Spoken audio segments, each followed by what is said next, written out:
American CENTCOM daily basis पे बल्कि हर 2-2 4-4 घंटे के वक़्फ़े के बाद अब मुख्तलिफ़ फुटेजेस रिलीज़ कर रहा है, जिसमें वो दिखा रहे हैं कि वो ईरान की कितनी ज़्यादा मुख्तलिफ़ इंस्टॉलेशंस को वो हिट कर रहे हैं। जो ताज़ा तरीन फुटेज उन्होंने जारी की है उसके तहत उन्होंने ईरान का एक C-130 कोरियर जहाज़ जो है उसको हिट किया है। PF-3 ओरियन जो है, P-3F ओरियन जो पाकिस्तान में कराची में भी एक दफ़ा एक टेररिस्ट अटैक में ज़ाया हो गया था, उसको भी उन्होंने हिट किया है। उसके अलावा एक PF-11 जो एयरक्राफ्ट है उसको भी मतलब उड़ा दिया है। उसके अलावा अब तक उनका कहना ये है कि 58 से 60 के करीब जो बहरी जहाज़ हैं उनके ख़त्म कर दिए। और डोनाल्ड ट्रंप ने कल से लेके अब तक 3 दफ़ा वो कह चुके हैं कि ईरान में अब कोई ऐसी चीज़ बाकी ही नहीं रही जिसको हम टारगेट करें। दूसरी और इसमें जो वो बात कर रहे हैं उसमें किसी हद तक हकीकत भी नज़र आती है, क्योंकि ईरान के खलीजी ममालिक पर हमले वो छोटे-मोटे मिसाइल जो वो बरसाते थे या कोई ड्रोन जो चलाते थे वो ना होने के बराबर रह गए। और उसके साथ-साथ उनका अपने मुल्क के अंदर उनकी जो मौजूदा रजीम है, उसका रवैया फिर दोबारा वही वाला होने लग पड़ा है, जो अब से 1 साल पहले था। उन्होंने अपने मुल्क के अंदर अवाम से ये कहा है कि आप घरों से बाहर नहीं निकलेंगे, अगर हमारे खिलाफ किसी ने प्रोटेस्ट किया तो हम उसे दुश्मन समझेंगे और उसे हिट कर देंगे।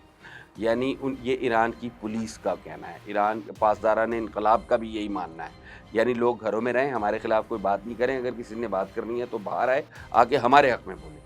ये जो सूरत हाल है ये वाज़ेह तौर पे इस बात की इंडिकेशन कर रही है कि अंदर कहीं कोई लावा पक रहा है। और इतने रिलैक्स जो है डोनाल्ड ट्रंप और सेंटकॉम और व्हाइट हाउस जो है वो डेली बुनियाद पे बता के चले जाते हैं कि उन्होंने क्या-क्या किया और कितना नुकसान कर चुके हैं और ईरान किस स्टेज पे खड़ा है। ईरान पहले भी इन लोगों ने इसको बढ़ा-चढ़ा के बहुत ज़्यादा पेश किया था।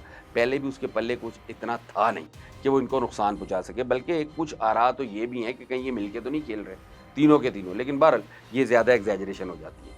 लेकिन इनके पल्ले पहले भी कुछ इतना था नहीं, जिसकी हुआ ये है, फिर हुआ जैसे ही ये जंग शुरू हुई तो सोशल मीडिया के ऊपर तमाम तर जो जाली अकाउंट्स हैं, जो फेक अकाउंट्स हैं, उनमें एआई जनरेटेड फुटेजेस जो हैं वो फ्लोट करने लग पड़ी कि ईरान ने ये कर दिया, ईरान ने वो कर दिया। मतलब सोशल मीडिया पे कल एक ट्वीट किसी बंदे ने की कि मुझे सोशल मीडिया से पता लगा है कि मैं मर चुका हूँ। मैं तल अवीव में बैठा हुआ ये पोस्ट कर रहा हूँ, लेकिन मुझे सोशल मीडिया से ये पता लगा है कि तल अवीव सारा तबाह हो चुका है। तो ये सारी चीज़ें ये जो एक स्मोक स्क्रीन तानी गई, समझ नहीं आती ये क्यों तानी गई। इसके अल्टीमेट जो विक्टिम है या इसका जो अल्टीमेट नुकसान है वो तो ईरान की आवाम को ही होगा। वहाँ के जो अवाम हैं और उसके बाद जब एक लड़ाई आपने लड़ ली या आप लड़ रहे हैं, उसके बाद आप अपनी आवाम को ही धमकियाँ देना शुरू कर दें कि आप बाहर नहीं निकलेंगे। जो बाहर निकलेगा हमारी उँगलियाँ हमारी अपने बंदूकों के ट्रिगर पर हैं। मतलब ये अजीब-व-गरीब सी सूरत हाल है। और नेतन्याहू रोज़ाना की बुनियाद पर वो यही बात करता है। दिन में 2 दफ़ा आता है वो रेडियो तल अवीव पे भी आता है, सोशल मीडिया पर भी आता है, आके यही बात करता है कि हम ईरानी अवाम के साथ हैं, वो बाहर निकलें और अपने हुकूक के लिए खड़े हो जाएँ। 70% लोग जो हैं वो रजीम मुखालिफ हैं।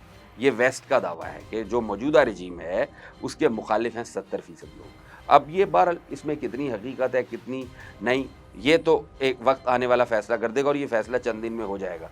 लेकिन एक बात में बिल्कुल ये हकीकत है कि अमेरिका या इज़राइल जो करते हैं वही दिखा रहे हैं। उसके बरक्स हम खुद भी इसमें शामिल हैं। तमाम तर सोशल मीडिया, ईरान का सपोर्टर सोशल मीडिया 99% झूठी चीज़ें और झूठी खबरें फैला रहा है। आप इमेजिन करें कि दिल्ली में कल उत्तम नगर के अंदर एक टायर मार्केट के अंदर आग लगी। जब उस टायर मार्केट में आग लगी तो पाकिस्तान के अंदर सोशल मीडिया यूज़र्स जो हैं उन्होंने खबर क्या फैलाई कि ईरान और इंडिया मिलके इस इलाके में एक ड्रोन फैक्ट्री बनाई हुई थी उन्होंने। उस ड्रोन फैक्ट्री को पाकिस्तान ने हिट किया।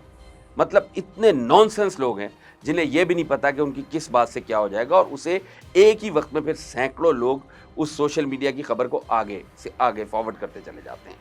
ये हैरत अंगेज़ मामला है और दुनिया को इसको भी सोचने की ज़रूरत है कि हम इस तरह झूठ की बुनियाद के ऊपर और जिसको कहते हैं गुमराही की बुनियाद के ऊपर कितनी देर सर्वाइव कर सकेंगे। बैक बेंचर्स इस दुनिया के अंदर अगर इसकी आबादी 8.5 अरब है तो इसके अंदर 8 अरब 25 करोड़ से ज़्यादा बैक बेंचर्स ही हैं, जो ऑलमोस्ट बोझ हैं इस दुनिया के ऊपर। तो इस बोझ को आप हद से ज़्यादा स्पेस दे रहे हैं। आप इतनी ज़्यादा स्पेस दे रहे हैं कि इस दुनिया के अमन को ख़तरे में डाल रहे हैं। और हर ऐसे मौके पे जो क्रिटिकल होता है, ये चीज़ साबित होती है।